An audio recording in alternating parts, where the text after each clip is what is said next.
Le aprecio mucho a Pamela San Martín, consejera del Instituto Nacional Electoral, que me tome esta llamada telefónica. Y es que ayer el Tribunal Electoral echó abajo, rechazó los lineamientos que había acordado el INE en el Pleno, en el Consejo.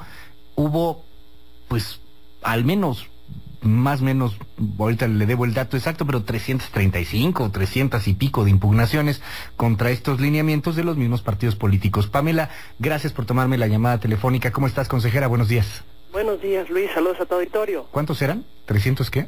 Eran aproximadamente 335, efectivamente, sí, impugnaciones que se presentaron contra esos lineamientos. Sí, 335, y bueno, pues al final lo echan abajo. Concretamente, ¿de qué se quejaban los partidos?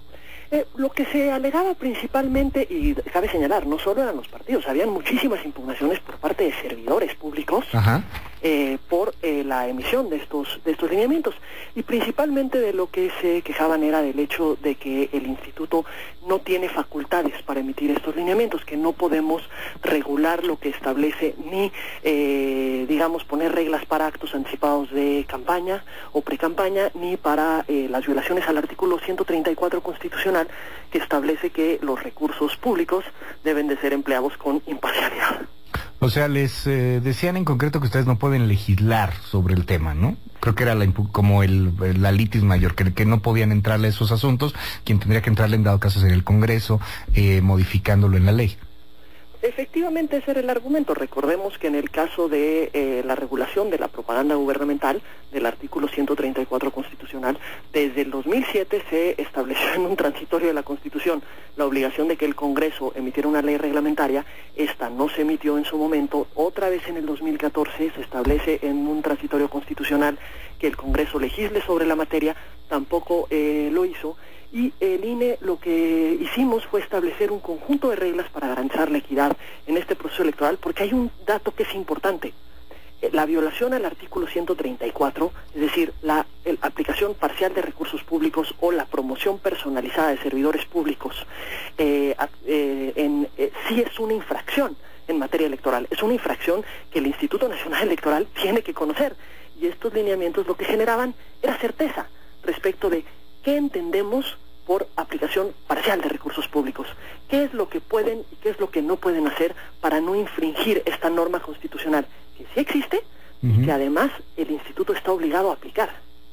El hecho en este asunto, pues es que estamos frente a un escenario en donde los partidos políticos, los funcionarios públicos, están atacando al Instituto Nacional Electoral, están atacando al árbitro concretamente, y están haciendo ver al árbitro mal, Pamela, cuando ellos mismos están violando las leyes que ellos mismos crearon. No es un asunto del INE, es un asunto de un sistema que parece fue creado para violarlo sistemáticamente. O contratan un libro, o contratan espectaculares, o salen en la portada de alguna revista, o utilizan redes sociales, y lo siguen haciendo con recursos públicos, y al final no se transparenta el asunto. Ese es el grave problema, porque además ellos mismos lo prohibieron, pero pues mira, ahora ellos mismos lo terminan por violar.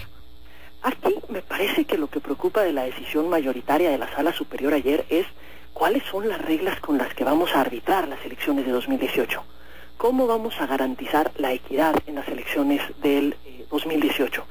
Llama la atención que la misma Sala Superior, que fue la que ordenó al Instituto Nacional Electoral regular la aparición de dirigentes en los spots de partidos políticos, que cabe mencionar, no está prohibida en la ley, no está prohibida en la Constitución.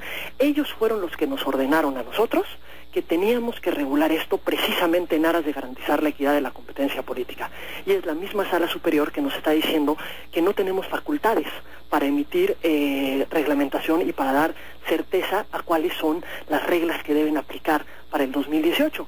Y veamos cómo, a partir de que se emitieron estos lineamientos, si recorremos cualquiera de las calles, ya sea de la ciudad o de cualquier entidad federativa, sí, veremos que con esta lógica de que a partir del 8 de septiembre no podían haber, por ejemplo, rendición de informes de labores, mensajes espectaculares, propaganda, vemos tapizadas las calles sobre ahora una necesidad imperante de rendir cuentas por parte de los servidores públicos, claro, de cara a un proceso electoral, en las vísperas de un proceso electoral.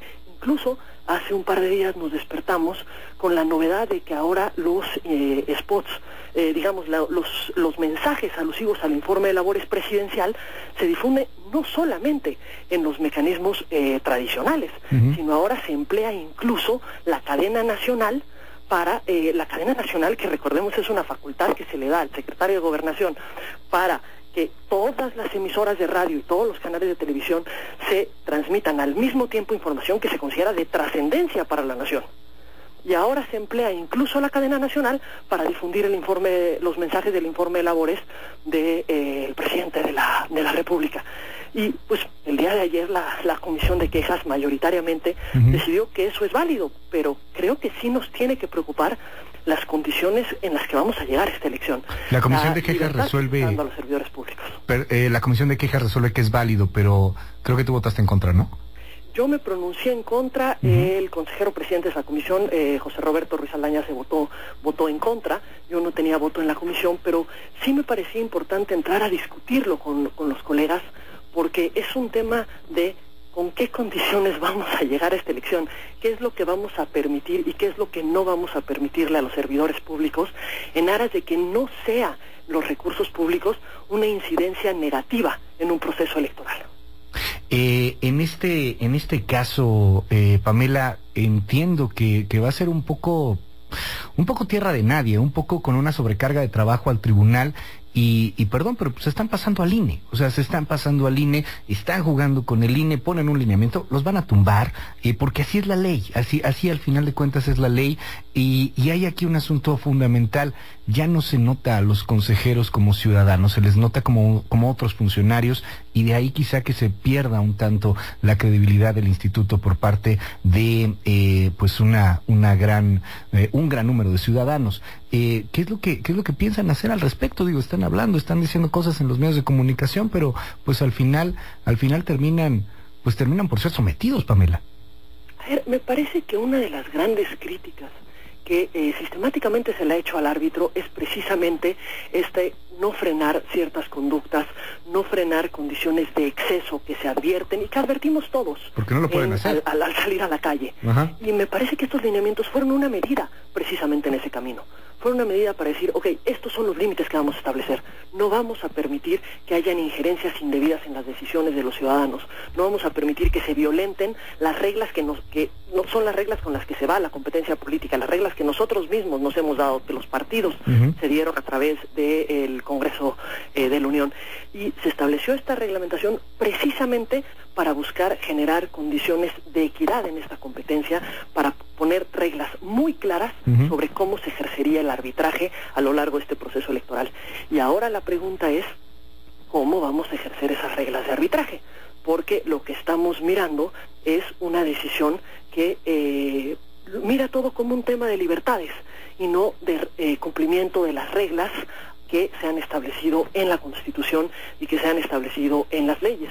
Y creo que lo más relevante dentro de todo esto son las prohibiciones establecidas a servidores públicos. ¿Y por qué digo que esa es la parte más relevante? Porque los servidores públicos están empleando recursos públicos, y recursos públicos que debiesen ser destinados a las necesidades muy grandes que tiene este país. Pamela San Martín, consejera del Instituto Nacional Electoral, gracias por tomarme la comunicación. Muy buenos días. Muchas gracias a ti, Luis, y saludos a tu auditorio nuevamente. Gracias, buenos días, Pamela. Son las 8 de la mañana con 18 minutos.